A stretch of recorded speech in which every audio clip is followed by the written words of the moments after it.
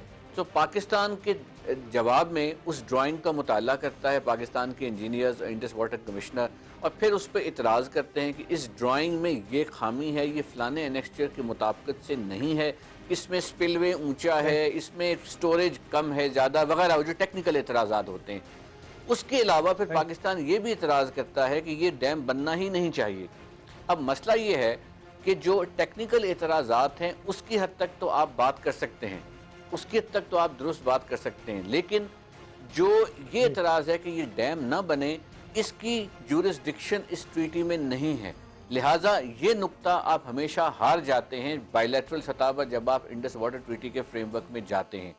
اس کی لیگل وجہ یہ ہے کہ ٹریٹی کے اندر انوائرمنٹ اور نمبر آف ڈیمز کا ایشو کورڈ نہیں ہے. سو اس کا مطلب یہ ہوا کہ اگر پاکستان کو اس پر اعتراض ہے کہ انڈیا جو نمبر آف ڈیمز بناتا ہے، یہ پروجیکٹ بناتا ہے، وہ ڈسپروپورشنیٹ ہیں اس کی نیڈ سے، تو پاکستان کو اس مسئلے کو براہ راست انڈیا کے ساتھ یا کسی بین الاقوامی فورم پر اٹھانا چاہیے. پاکستان اگر عالمی عدالت جاتا ہے تو ناکامی کی وجہ کیا یہی ہے کہ ہم اپنے دریا بیچ چکے ہیں، یا یہ کہ ہمارے پاس یہ جواب تک نہیں ہے کہ ہماری ضرورت کتنی ہے پانی کی؟ دیکھیے، ناکامی اور کامیابی کا سرے کا بنیادی وجہ یہ کہ آپ کے پاس لیگل کیپیسٹی نہ ہونے کے برابر ہے ان ایشوز کے اوپر، اور یہ بات میں بار بار کہتا آیا ہوں. یہ ضروری نہیں ہے کہ جب آپ کو کیس درپیش ہو تو اسی اب آپ وکلا کو ڈھونڈنے کے لیے باہر نکلیں. تو وہ شارٹ ٹرم ہوگا، ظاہر ہے اس میں غلطیاں ہونے کے امکانات بھی ہوں گے.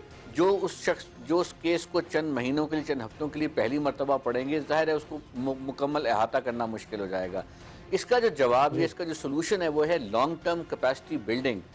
کیونکہ جو واٹر لا ہے یہ ایک مکمل ضابطہ ہے، واٹر لا کی مکمل جورسپروڈنس ہے. اپر رائپیرین اور لوور رائپیرین ریاستوں کے مابین یہ ایشوز ریز ہوتے آئے ہیں. افریقہ کو دیکھ لیجئے، وہاں 180 سے زائد اس نوعیت کی ٹریٹیز ہیں جس طرح پاکستان انڈیا کے مابین ہے. یہ اپر رائپیرین لوور رائپیرین کے جو قوانین ہیں یہ مسلسل جو ہیں یہ ڈیولپ ہو رہے ہیں. پاکستان میں کوئی قانون دان ایسا نہیں ہے، یا پاکستان میں کوئی ایسی لیگل ٹیم موجود نہیں ہے جو ان قوانین کے مسلسل ڈیولپمنٹ پر نظر رکھے ہوئے ہو یا اس میں مہارت رکھتی ہو. یہ وجہ ہے جس کی وجہ سے زیادہ تر ہمیں مشکلات کا سامنا کرنا پڑتا ہے. میں یہ سمجھتا ہوں کہ اس کے لیے ایک مناسب اپرچونٹی یہ ہے کہ جو انڈس واٹر کمشنر ہیں وہ اپنے ساتھ اس نوعیت کی ایک ٹیم جو ہے اس کو ڈیولپ کریں. جب میں انٹرم منسٹر تھا تو میں نے اس نوعیت کی ہدایات کو جاری بھی کیا تھا، اور میرا خیال ہے کہ اس پہ غالباً کچھ کام ہو رہا ہے کہ آپ نوجوان وکلا کی ٹیم بنائیں، انڈس واٹر کمشنر کے ساتھ وہ بیٹھی ہو، واٹر لا میں اسپیشلائز کریں، واٹر لا میں پی ایچ ڈی کرنے کے لیے جائیں، ایم فل کرنے کے لیے جائیں، تاکہ جب وہ واپس آئیں تو ministry of foreign affairs, ministry of defence, Indus water commissioner کو وہ معاونت فراہم کر سکیں. کیونکہ دیکھیے، آپ کے اپر رائپیرین لوور رائپیرین کے معاملات صرف محدود 2 ملکوں کے مابین نہیں ہیں، صوبوں کے مابین بین الصوبائی ایشوز بھی ہیں کہ اپر رائپیرین صوبہ کون سا ہے، لوور رائپیرین صوبہ کون سا ہے. پھر اسی طرح یہ معاملہ ایک اور طرف چلا جاتا ہے کہ بطور لوور رائپیرین رسپانسبلٹیز آپ کی بھی ہیں، ایک لوور رائپیرین ریاست کے طور پر اور ایک لوور رائپیرین صوبے کے طور پر، کہ جو پانی اپر رائپیرین سے ہوتا ہوا لوور رائپیرین ریاست میں آ رہا ہے اس نے اس کو جمع بھی کرنا ہے, اس کو مینج بھی کرنا ہے, اس کو سٹور بھی کرنا ہے. اس کو اگر وہ ویسٹ کر دیتی ہے تو اپر رائپیرین سٹیٹ جو ہے اس کا موقف مضبوط ہو جاتا ہے. سو پاکستان کو ان تمام چیزوں کو سامنے رکھنا ہے. پھر یہ بھی دیکھنا ہے کہ افغانستان کے ساتھ آپ کے پانی کے ایشوز ریز ہونے جا رہے ہیں, اور پھر اس خطے میں جس طرح انڈیا جو لیگل آرگومنٹس پاکستان کے خلاف پیش کرتا ہے, کیا وہ انڈیا وہی آرگومنٹ چائنا کے ساتھ لیتا ہے؟ بیکاز چائنا کے لیے انڈیا لوور رائپیرین ہے جو پاکستان انڈیا کے لیے. بنگلہ دیش کے ساتھ انڈیا کی ڈسپیوٹس ہیں. سو کہنے سے مراد یہ ہے کہ یہ سب وہ معاملات ہیں جن کا مکمل احاطہ کرنا, جن پر ریسرچ کرنا ایک انسٹیٹیوشنل فریم ورک میں انتہائی ضروری پاکستان کے لیے. یعنی بھارت ڈیم پر ڈیم بنا رہا ہے, وہ وہاں سے بجلی بنائے گا, ہم وہی بجلی اس سے خریدنے جا رہے ہیں, تو ہم اگر خود کیوں نہیں ڈیم بنا رہے؟ اس طرح تو مستقبل تاریخ ہوگا پاکستان کا.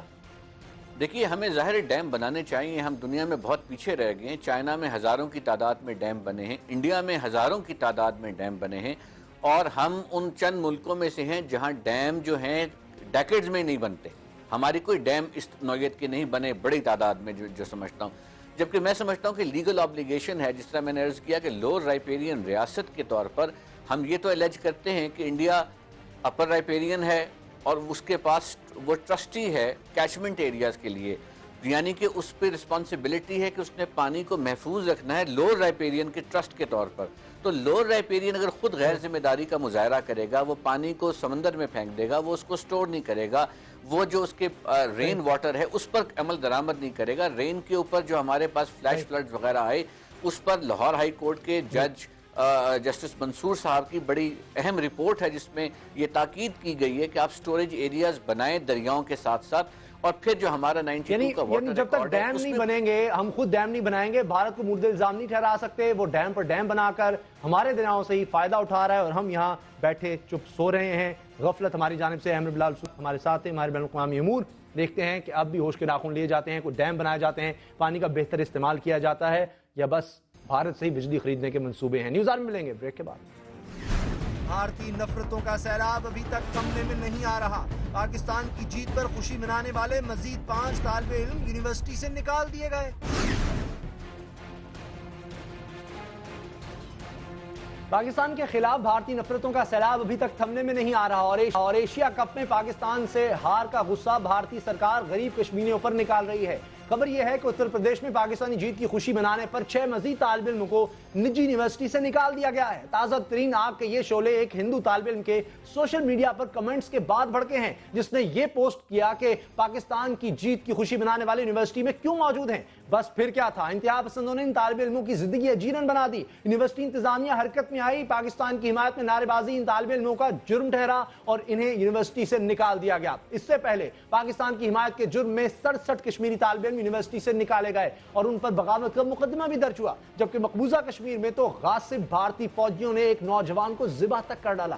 یہ سارے واقعات چیخ چیخ کر دو قومی نظریے کے زندہ و جاوید ہونے کی گواہی دے رہے ہیں. یہ دلیل ہے کہ بھارت نے کبھی پاکستان کو دل سے تسلیم نہیں کیا. یہ ثبوت ہے کہ بھارت کے دل سے کدورتیں اور بغض کسی طور ختم نہیں ہو سکتا, چاہے ہم امن کی آشا کے جتنے مرضی نعرے لگا لیں. مگر سوال نام نہاد دانشوروں کا ہے جو امن کی آشا کے نعرے لگاتے ہیں اور پاک بھارت تقسیم کو تسلیم کرنے کے لیے تیار نہیں. اسی پر بات ہوگی. ہمارے ساتھ ہیں سینئر صحافی کالم نویس جناب انصار عباسی. انصار عباسی صاحب, جب بھارت میں اس قدر نفرت ہو پاکستان کے لیے تو امن کی بات پھر کیسے ہو؟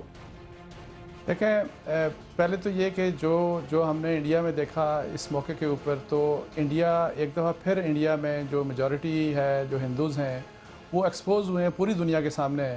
اور جس طرح آپ نے کہا کہ ہمارے اگر ہاں یہاں پہ ہو, ہم کتنی دفعہ دیکھیں انڈیا سے ہارے.